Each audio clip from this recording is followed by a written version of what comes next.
Some of the headlines that you've been seeing recently, like condo unit stolen in Toronto. What's this all about?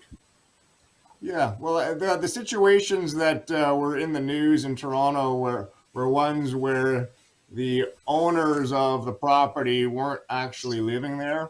They had rented out their property to some supposed tenants.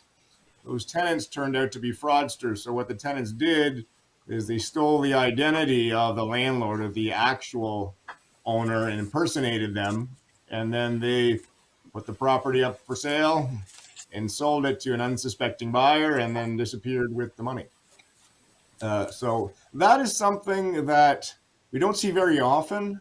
It does happen. It's a little bit less frequent because obviously for a fraudster to be able to do that, they need to have possession of the property. So if there's anybody who's listening in and they're living in their house, they're worried about the house being sold from under them. I don't think that's very likely to happen if they were actually living there. It would be more of a situation where it's a property that you're not physically at, or you're not visiting it fairly often. It could be a property that you're renting out, or maybe it's a property that's sitting vacant. Maybe you're away for many months of the year, or maybe it's a vacant piece of land or something like that that you don't visit very often. So Brian, who would be most vulnerable? Like, who would they most likely to like? Is it the older people or?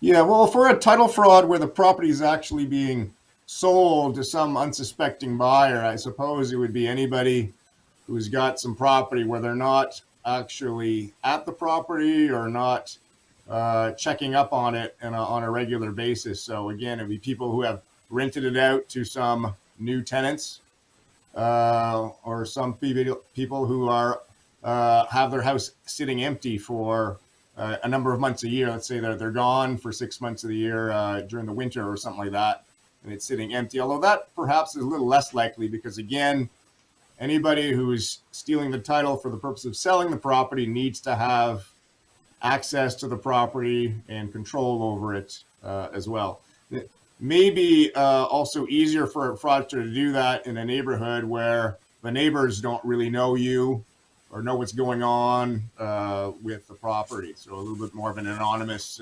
situation. Or again, a situation where you've got some vacant land. So if you can keep an eye, if you have property and you're able to keep an eye on it, having it sort of sold from underneath you is perhaps going to be harder. It's harder for a fraudster to achieve that. But there's other kinds of fraud which can happen, without you knowing much about it. That's more of a mortgage fraud situation. We could talk about that, when you're ready to move on to that scenario. So Brian, with all this happening, what can you do to prevent it? What would you suggest?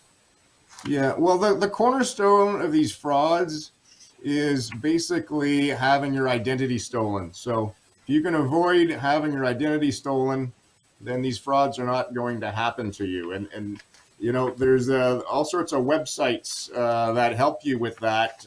So you can check with, just going through my notes here, CRA, Canadian Anti-Fraud Center, Office of the Privacy Commissioner of Canada. But basically, it's about protecting your personal information, not sharing that with other people, picking up your mail on a regular basis.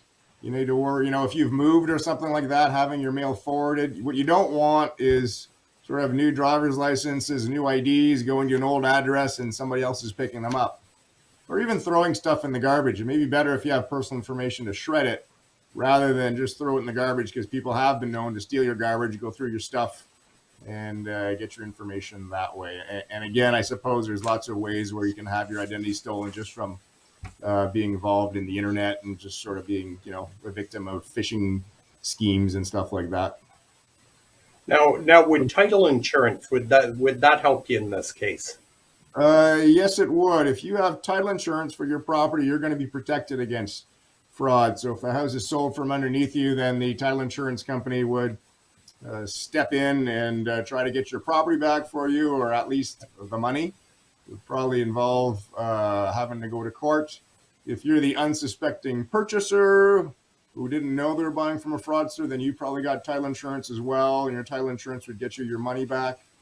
In a mortgage fraud situation, then the title insurance would step in, and then they would pay off the lender, who's the one who would be out the money, because the fraudster, obviously, in any of those scenarios, whether they sold the property or mortgaged it, they're disappearing with the money.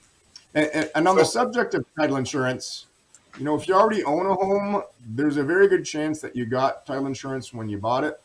So I'd recommend that you go through your final report that you would receive from your lawyer when you bought the property, and make sure you've got a title insurance policy already. You may already have that, and if you are, then you're fine. If you don't, you can always purchase title insurance after the fact as well.